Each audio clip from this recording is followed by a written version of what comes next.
Aucun article n'est exactement le même. Chaque teinte est légèrement différente. Il y a près d'un siècle, des visiteurs étrangers ont été si impressionnés par cette couleur qu'ils l'ont appelée bleu indigo japonais.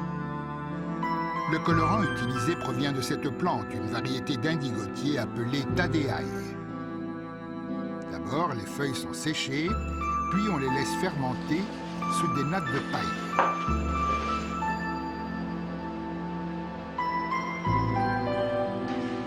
L'apport d'eau et de chaud favorise la fermentation qui produit le colorant.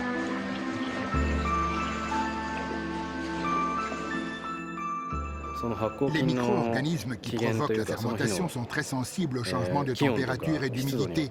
Nous devons donc surveiller très attentivement le processus et observer comment ces facteurs affectent la couleur. La première étape du processus consiste à tremper les filets dans le colorant.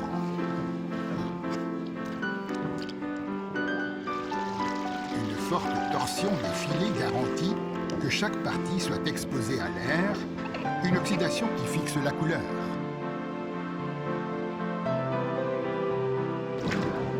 La nuance du bleu dépend du nombre de fois que les filets sont imbibés et de la durée du trempage.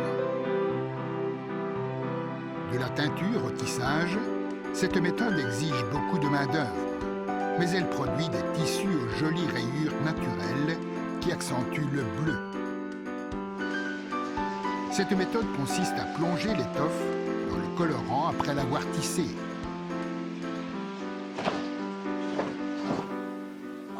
On peut teindre seulement des matières naturelles comme le lin, le coton ou la soie. Il existe une foule de méthodes de tissage et de filage qui toutes donnent des résultats différents. Il faut savoir comment chacune réagira, faute de quoi on ne pourra pas choisir celle qui convient à la nuance ou à l'effet souhaité. D'autres méthodes consistent à découper au préalable le tissu et à le ligaturer pour créer les motifs désirés.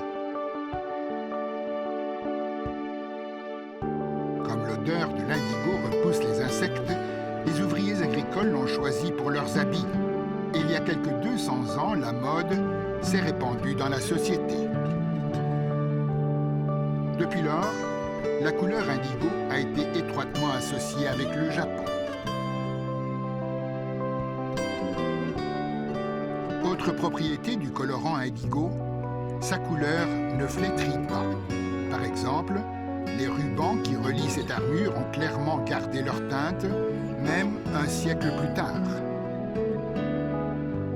Il est prouvé scientifiquement que l'indigotier a un effet désinfectant et de désintoxication. Un savon indigo évite des problèmes comme les peaux rugueuses. Le bleu indigo japonais est désormais très recherché par les meilleurs créateurs de mode. Ce groupe de jeunes artisans cultive même ses propres indigotiers. Ils se chargent de tout en interne, de la teinture à la finition. Leur popularité croissante leur a permis de présenter leurs créations à Singapour, à New York et ailleurs. Ces temps-ci, le bleu indigo du Japon apparaît dans toutes sortes d'articles. Couleur prédominante dans la vie de l'archipel nippon pendant des siècles, le bleu indigo japonais se propage maintenant dans le monde.